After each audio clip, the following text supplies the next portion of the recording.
جان لو تمہارے اعمال تمہیں جنت میں داخل کرنے کا باعث نہیں بنیں گے. اور جان لو کہ the most beloved deeds to Allah subhanahu wa ta'ala are the ones which are regular and consistent even if they are little.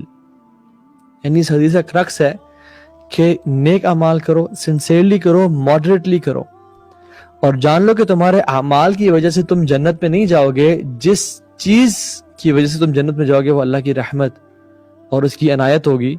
تو تم کیا کرو, وہ اعمال پکڑو اور اپنی لائف میں ان اعمال کو لازم کر لو جو تم ہمیشہ کرتے رہو اور ان کو چھوڑو مت. یعنی احب الاعمال للہ تعالی ادومها وان قل. اللہ تعالیٰ کو سب سے بہترین اعمال وہ پسند ہیں جو بے شک تھوڑی ہوں لیکن ہمیشہ کیے جائیں. تو ہم جو بہترین ڈیڈز کی آج بات کریں گے, کوشش کریں بے شک سب نہ کریں اور لیزی بھی نہ ہو جائیں. یعنی ہم بیچ کے لوگ ہیں, ناٹ اوور موٹیویٹڈ کہ جس میں 10 دن تو کیے پھر چھوڑ دیے, اور نہ ہی اپنے آپ کو اتنا حقیر سمجھ لیا کہ میں تو کچھ بھی نہیں کر سکتا سوائے 2-4 اعمال کے. بیچ میں رہیں, جتنا کر سکتے ہیں اپنے آپ کو جانیں اور پہچاننے اور اتنا کرنے کی کوشش کریں اور ان کو کنسسٹنٹلی کرنے کی کوشش کریں. کیوں؟ کیونکہ رسول اللہ صلی اللہ علیہ وسلم کی عبادات کے بارے میں ام المومنین عائشہ رضی اللہ تعالیٰ عنہ ان سے پوچھا گیا اور کہا گیا کہ ام المومنین, how were the deeds of the Prophet صلی اللہ علیہ وسلم, ان کے اعمال کیسے تھے؟ Did he used to do extra deeds and worship on special days? کیا وہ بہت زیادہ اپنے آپ کو پش کرتے تھے کچھ, یعنی جمعے کو یا منڈے اور تھرسڈیز کو؟ نہیں. She said no, but his deeds were regular and constant. کہا کہ ان کی جو ڈیڈز تھی نا وہ ریگولر تھیں. ہاں, ایکسیپشنز آر آلویز دیر کہ رمضان میں وہ رات کو جاگتے تھے اور وہ سارا حساب کتاب, حج کے پہلے 10 دن وہ ایگزرٹ کرتے تھے, لیکن جو ان کے باقی 11 مہینے یا اس سے تھوڑے کم وہ کس طرح کے تھے؟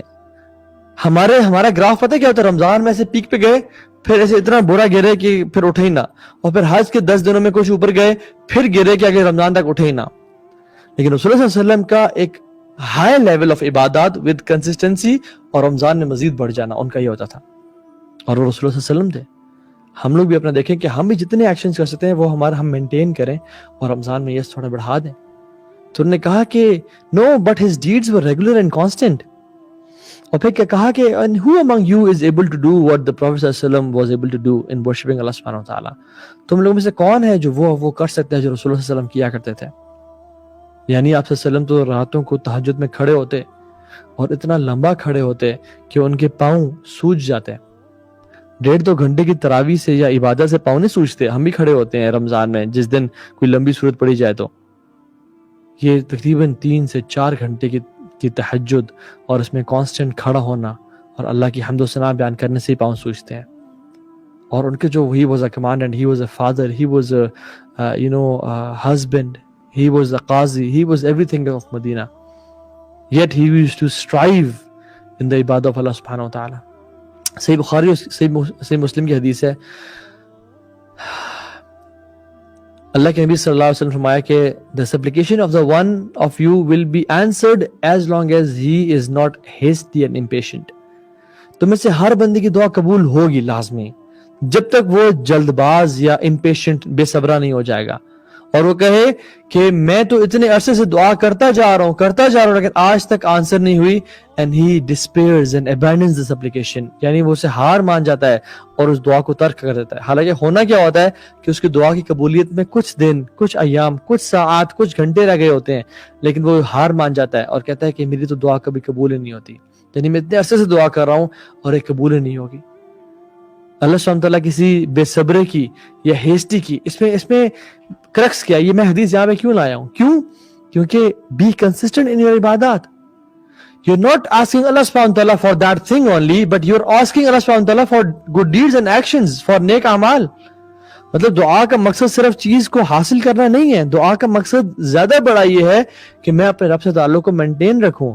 اور صلی اللہ علیہ وسلم کہتے ہیں کہ ہمیں پسند ہے کہ ہماری دعا قبول نہ ہو تاکہ ہمارا رب سے کنیکشن مینٹین رہے اور ہم مانگتے رہیں. کیوں؟ کیونکہ جب ہماری دعا جلدی قبول ہو گئی ہم نے دعا مانگنا ہی چھوڑ دی اور ہمارا تعلق اللہ سے ٹوٹ گیا. سبحان اللہ, ان کی ذہن, ان کی سوچ کیسے تھی. الحسن بن علی بن ابی طالب رضی اللہ تعالیٰ عنہ وہ کہتے ہیں کہ جب بھی تم میں سے شیطان تم میں سے کسی کو دیکھتا ہے When shaitan looks at you and sees you persistent in your obedience to Allah subhanahu wa ta'ala, he will do his utmost to deceive you. If he sees you that you are still persistent, he'll give up on you and he'll leave you. He'll give up on you and leave you. However, if he sees that you're altering between this and that, then he will have hope in you.